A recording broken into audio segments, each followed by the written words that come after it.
The need for rapid transformation in today's competitive landscape is clear. Yet when I suggest a 90-day model to accelerate organizational change, the typical reaction is a skeptical one. There is no way an organization can transform that quickly. I'm Behnam Tabrizi from Stanford University. For over 10 years, I have led research aimed at uncovering why some organizations have successful transformations and others do not. We have found that successful initiatives have 4 common characteristics. First, the effort is all-encompassing. Every aspect of the business is diagnosed, including culture, strategy, cost-cutting, organizational structure, and processes. Second, the effort is integrative. Organizations synchronize tight collaboration across functions and geography. This means a massive all-out effort to develop cross-boundary synergies in parallel.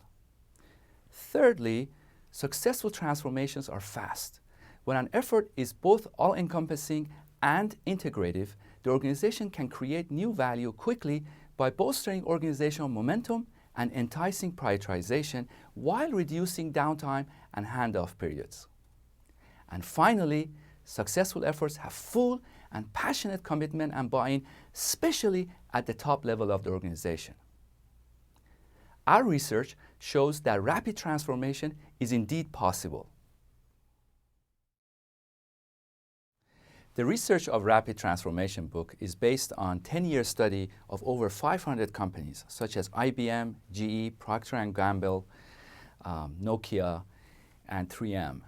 And it really demystifies what rapid transformation is all about. It shows that if you want to achieve rapid transformation, a lengthy, piecemeal, and serial change does not work. More and more, what we have is we're living in a hyper-competitive world. We're also living in a world where innovation cycles are being reduced. So the changes within companies have to be able to be shorter than the changes that are occurring outside the company, if you will. Therefore, rapid transformation is very critical so that the company could beat the cycles of change that occurs outside of the company.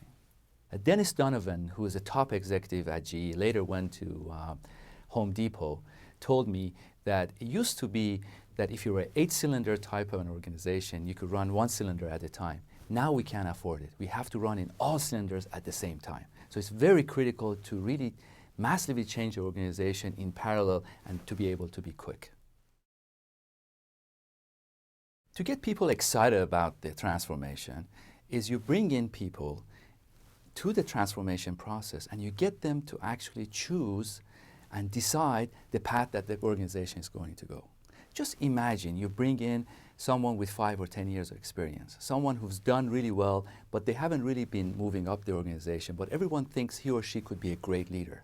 You bring him into the top of the organization and say, you help us, you become a thought leader for us so that we know what path to take.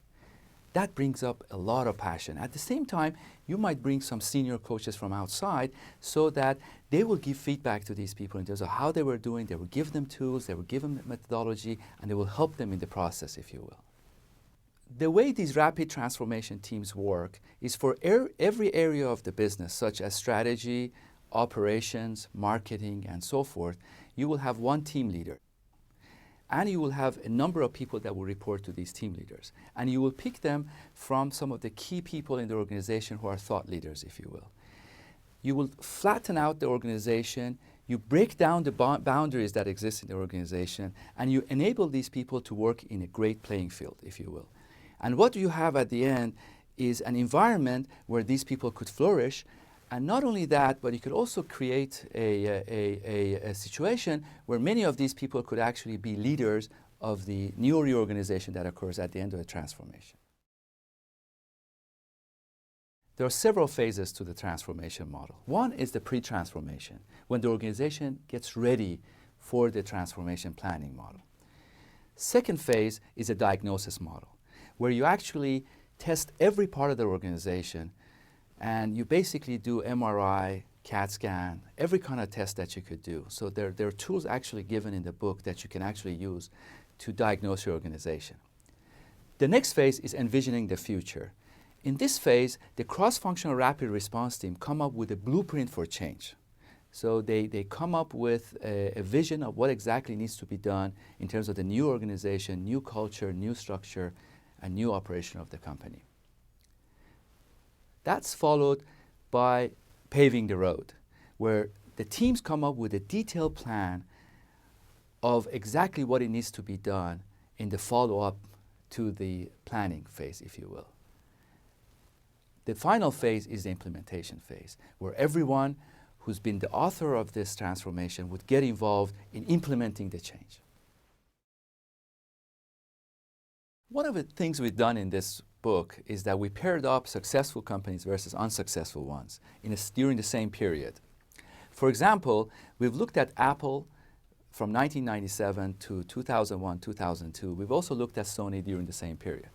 What we found is that Steve Jobs brought an amazing sense of urgency to the Apple organization, revamping the entire management team, including the board, and really bringing in the customers inside, listening to the customer, coming up with great products that followed by things like iPod, iPhone, and so forth. On the other hand, Sony was only interested in cost cutting. So most of their effort was really cost cutting, and most of the change effort that they did was serial, if you will. Therefore, Sony was not successful, and Apple was amazingly successful. A successful transformation, number one, it's critical to have the top management of the organization bought into the change process. So the key thing first is to make sure that whoever is going to be a transformation leader really wants to make the transformation, and he or she has the right coalition to be able to support him to be able to be successful, if you will. Second thing is really to rally people around and make sure that you create these rapid response teams so that they could actually own the change once it's implemented, if you will. And third, they need tools.